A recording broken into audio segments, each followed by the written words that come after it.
Okay. All right. Ryan Khojasteh. I apologize. I couldn't pronounce your name.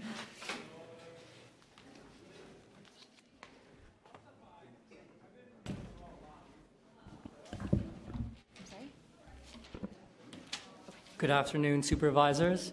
My name is Ryan Khojasteh. I'm 23 years old and a first-year law student at UC Hastings. I would like to take this time to first thank you all for allowing me to speak before you today, and I hope that at the conclusion of my remarks, I may earn your recommendation to the Immigrant Rights Commission. My determination in joining this commission is twofold. The first deals with my upbringing and my background, and the second deals with the times we're in now and the circumstances in which we find ourselves. First, as to my background, my parents fled Iran in 1979 to flee the revolution. They came to the United States to pursue an education and to pursue their American dream. Throughout my childhood, listening to their stories, learning from their experiences, their hardships, their struggles, and the sacrifices that they made to pursue their American dream, I developed a deep respect for immigrants, their stories, and their pursuit of the American dream. And because of these experiences and the lessons I learned from my parents, I devoted a considerable amount of time to uplifting immigrant communities in the ways that I could, in the capacity that I was able to. I'm originally from the South Bay, and I was a homework tutor to young immigrants in San Jose. I traveled to Costa Rica and was an English teacher in a Nicaraguan refugee community, and I was an English tutor to Iranian immigrants, and I helped them attain citizenship. And one of the most important things that I learned from my parents was that when they came to college, to the Deep South, in the late 70s and the early 80s, to Louisiana and Texas, they looked different, they speak the language differently, and they had just come from a country that had taken American hostages.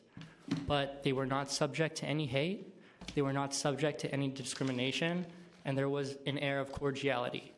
And this ties into my second point. Look where we are now today, in 2016. Our country has gone backwards.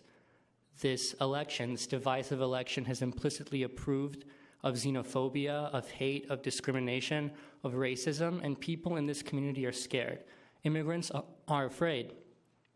And one of the most heartbreaking things was one of my classmates at Hastings. She gave me a phone call the morning after the election, and she was in tears.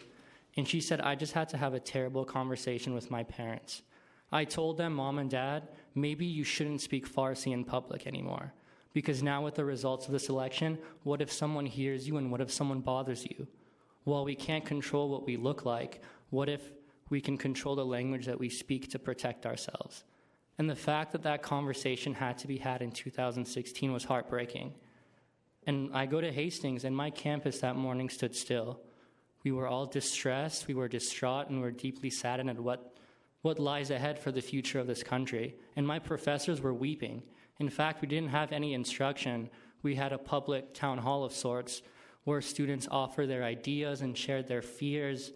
And I got up and I said, you know what I've learned from what you all have said? There is hope. It's a call to action for my generation to mobilize and to stand up and to play our parts in whatever way that we can. And I think that in my capacity right now as a young student and the son of immigrants, the part that I can play is in the Immigrant Rights Commission. And it doesn't just stop with me. I've motivated my classmates and my friends to also pursue other commissions that they feel that they could do good work in, what is near and dear to their hearts. And now is the time that we reaffirm our values of inclusion, of kindness, of respect, and that love will always trump hate. And that is why I'm here before you today, even though I have a contracts final tomorrow, because I'm committed to this cause and doing what I can to work for the immigrant communities here, to preserve their rights, to advocate for them, and to make sure that their quality of life remains unchanged come January when we have a new president. Thank you. Thank you very much. Very well spoken for a 23-year-old, and thank you for taking that call to action personally. I'm just wondering, if you are appointed to the commission, what are some of the things within just immigration issues in general would you like to work on? Well, one of the things that I think is interesting from my research, I've seen that there's an ordinance that's currently pending that would create a division within the Public Defender's Office that would allocate 17 positions for attorneys to fight against deportation. And I think that's definitely a great first start. Now, regarding a lot of people have expressed that they would like to see universal representation, and I think in an ideal world that's perfect. I don't know what the budget would look like for that, but I think that this ordinance for sure is a great start. And one thing that I would also like to do is I've seen that, first of all, I'd like to thank you supervisors for the statement that you wrote in response to the election and for Mayor Lee's remarks. And I've seen that the Human Rights Commission has as well released an official statement. And I would really like for the Immigrant Rights Commission, and maybe I can help, is to also draft a statement of our own. And what we can do is reaffirm our commitment to our sanctuary city status and for our immigrants. And Hastings as well has held a couple Know Your Rights sessions for immigrants. And I think that, working with the Immigrant Rights Commission, we can set up those as well for the community and to just be as active as possible and to go out and learn of people's fears and see what best we can do to advocate for them. Thank you. I appreciated your last portion of your statement because I do think it's really important to get outside just the commission and to go out into the community and actually engage in different activities to whether it's to support immigrant communities feeling safer in our communities or offering them resources. So I do urge you to, no matter how busy you are with law school, to continue to do that and get out there.